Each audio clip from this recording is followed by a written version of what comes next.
आज हम विश्व गुरु बनने का सपना देख रहे हैं। मीडिया स्क्रीन पर चमकती अर्थव्यवस्था की तस्वीरें दिखाई जा रही हैं। तीसरी सबसे बड़ी इकोनॉमी बनने का दावा किया जा रहा है और हर तरफ अनपढ़ नेताओं द्वारा विकास की कहानियां सुनाई जा रही हैं। लेकिन सड़क पर, गांवों में, झुग्गियों बस्तियों में रहने वाले करोड़ों भारतीयों की ज़िंदगी में क्या चल रहा है? महंगाई किस कदर चुभ रही है? कितने लोगों को दो वक्त की रोटी के लिए संघर्ष कर रहे हैं? बेरोजगारी युवाओं को किस तरह तोड़ रही है? और भारत में जाहिलियत इस कदर बढ़ गई कि सरकार को रोजगार देने की बजाय जुमलेबाजी कर रही है। आज हम आंकड़े, सर्वे और रिपोर्ट्स के आधार पर आप लोगों को सब कुछ बताएंगे। 2000 के दशक से लेकर 2014 से पहले और 2014 के बाद में क्या बदला है, प्रगति हुई है या चुनौतियां बढ़ी हैं? थोड़ा समय निकालकर वीडियो को अंत तक जरूर देखिएगा। चलिए शुरू करते हैं। नमस्ते, मेरा नाम है अमन कुशवाहा और आप देख रहे हैं अमन इंडिया। क्या आपने कभी सोचा है कि हम विश्वगुरु बनने का सपना देख रहे हैं, लेकिन घर में चूल्हा जलाने के लिए गैस सिलेंडर का इंतजार कर रही माँ बहनें क्या सोचती होंगी? मीडिया चैनल्स पर हर रोज़ तीसरी सबसे बड़ी इकोनॉमी, विकसित भारत, अमृतकाल की बातें हो रही हैं। गोदी मीडिया ये सब चमचमाते हुए दिखा रहा है, लेकिन सड़क पर, झोपड़पट्टी में, गांव के खेतों में आम आदमी रोटी की लड़ाई लड़ रहा है। ये कोई राजनीति नहीं है, ये हकीकत है।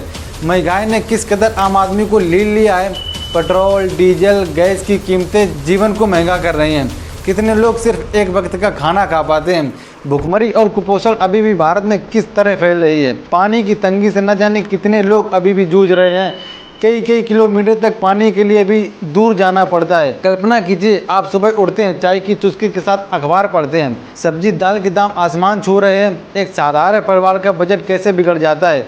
HCES यानी घरेलू उपयोग व्यय सर्वेक्षण रिपोर्ट के अनुसार गरीबी और मध्यम वर्ग का बड़ा हिस्सा अपनी आय का 50 से 60% खाने पीने पर खर्च कर रहा है। 2014 से पहले UPA यानी यूनाइटेड प्रोग्रेसिव एलायंस, संयुक्त प्रगतिशील गठबंधन के समय भी महंगाई थी, लेकिन अब सिचुएशन अलग है। 2014 में पेट्रोल करीब 72 से 73 रुपये प्रति लीटर था। आज पेट्रोल कई जगह 95 से 105 रुपये तक महंगा हो गया है। 2014 में डीजल 55 रुपये था, लेकिन अब 88 से 90 रुपये के आसपास हो गया है। ट्रांसपोर्ट महंगा हो गया है, सब्जी, फल, दूध सब महंगा हो गया है। ट्रक ड्राइवर, टैक्सी वाले, किसान भाई, सबकी कमर टूट रही है महंगाई से। LPG गैस से पूरे भारत के लोग जूझ रहे हैं। उज्ज्वला योजना से करोड़ों गरीबों को कनेक्शन तो मिल गया था, लेकिन अब वही सिलेंडर घरों में खाली पड़ा है। लेकिन फिर भी कई परिवार एक सिलेंडर पर महीने गुजारा करने पर मजबूर हैं। चूल्हा जलाने के लिए लकड़ी पर वापसी लौटना पड़ रहा है। महंगाई ने निचले तबके के लोगों को सबसे ज़्यादा मारा है। एक माँ अपने बच्चे को दो वक्त की रोटी दाल पाने के लिए क्या क्या त्याग करती है, ये सिर्फ वही समझ सकती है जिसके घरों में गुजारा भत्ता करने के लिए महज 10 से 12 हज़ार के महीने रुपए आते हैं। अब सबसे बड़ा दर्द और सवाल, कितने % लोगों के पास सिर्फ एक समय का खाना मिलता है? कितने लोगों को सिर्फ दो वक्त की रोटी मिलती है? NSSO यानी नेशनल सिंपल सर्वे ऑफिस, राष्ट्रीय प्रतिदर्श सर्वेक्षण संगठन और HCES सर्वे बताते हैं कि औसतन भारतीय 30 से 40% परिवार ऐसे हैं जो सिर्फ वक्त पर एक बार खाना खाते हैं, यानी दिन में सिर्फ एक बार खाना खा पाते हैं। उनके पास एक ही बार खाने के लिए है। ग्लोबल हंगर इंडेक्स में भारत अभी भी सीरियसली कैटेगरी में है। भारत अभी ग्लोबल हंगर इंडेक्स में 130 देशों की श्रेणी में 102 नंबर पर आता है।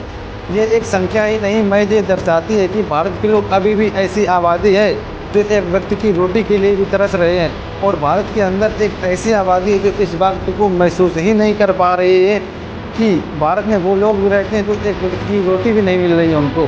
और यह बात सरकार को भी नहीं समझ में आती है कि भारत में कुछ लोग भी हैं जो बहुत गरीब लोग हैं, जिनको दो वक्त की रोटी के लिए भी तरसना पड़ रहा है। भारत में लगभग 19 से 20 करोड़ लोग, यानी कुल आबादी के करीब 13 से 14% लोग हर रोज़ दिन में, हर रोज़ भूखे पेट, हर रोज़ रात को सोते हैं भूखे पेट। मजबूरन है उनके आगे। यह आंकड़ा संयुक्त राष्ट्र यूएन और यूनिसेफ की रीजन रिपोर्ट में सामने आया है। क्या कभी कोई सरकार, कोई प्रधानमंत्री, कोई ऐसा नेता भी आएगा जो भारत से इस गरीबी को हमेशा के लिए मिटा देगा? भारत में गरीबी और भुखमरी कुछ इस कदर है कि भारत में वर्तमान में लगभग 17 से 19 करोड़ लोग कुपोषण के शिकार हैं।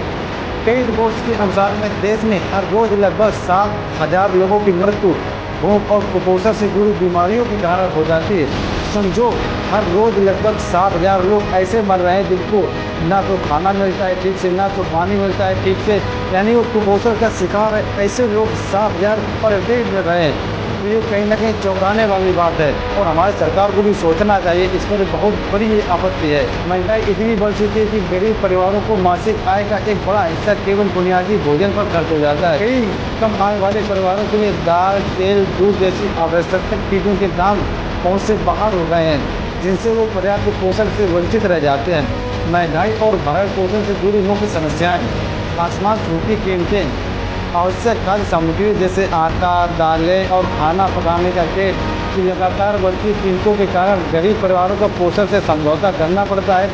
बजट पर दबाव, एक परिवार का पेट भरने के लिए आवश्यक भोजन खरीदना भी काफ़ी महंगा हो गया है। कई लोग मजबूरन दिन में सिर्फ एक बार गुणवत्तापूर्ण खाना खा पाते हैं।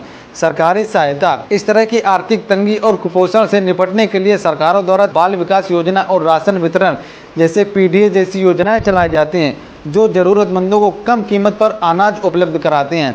अमीर और गरीब की स्थिति, 2014 से अब तक वैश्विक संस्थाओं जैसे वर्ल्ड इनइक्वालिटी लैब और वर्ल्ड बैंक की रिपोर्ट के अनुसार मुताबिक पिछले कुछ दशक यानी 2014 से 2024 में भारत में आर्थिक असमानता काफ़ी बढ़ी है। यानी अमीर होता गया है, गरीब और गरीब हो गया है। अमीरों की हिस्सेदारी, भारत के सबसे अमीर 1% लोगों के पास में देश की कुल संपत्ति का लगभग 40% हिस्सा है। वहीं सबसे अमीर 10% आबादी के पास देश की कुल संपत्ति का 65% हिस्सा है। 2014 के बाद देश में अरबपतियों की संख्या तेजी से बढ़ी है। गरीबों की हिस्सेदारी, देश के नीचे की 50% आबादी यानी आधी से ज़्यादा जनता के पास देश की कुल संपत्ति का मात्र 15% हिस्सा ही आता है। गरीब की दर में गिरावट, वैश्विक बैंक के आंकड़ों के अनुसार देश में अत्यंत गरीबी की दर पिछले वर्षों से गिरावट आई है और लाखों लोग अत्यंत गरीबी रेखा से बाहर भी आए हैं।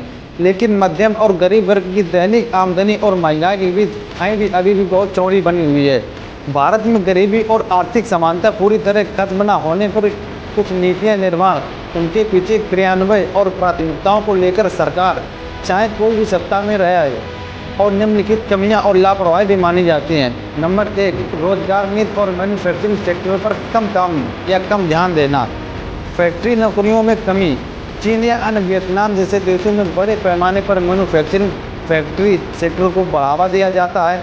भारत में सरकार इस क्षेत्र में बड़े पैमाने पर रोजगार पैदा करने में विफल रही है, जिससे लोग कृषि या कम वेतन वाली दिहाड़ी मजदूरी में फंसे रहते हैं। अनौपचारिक क्षेत्र की अनदेखी, देश की 90% श्रमिक असंगठित क्षेत्र में है।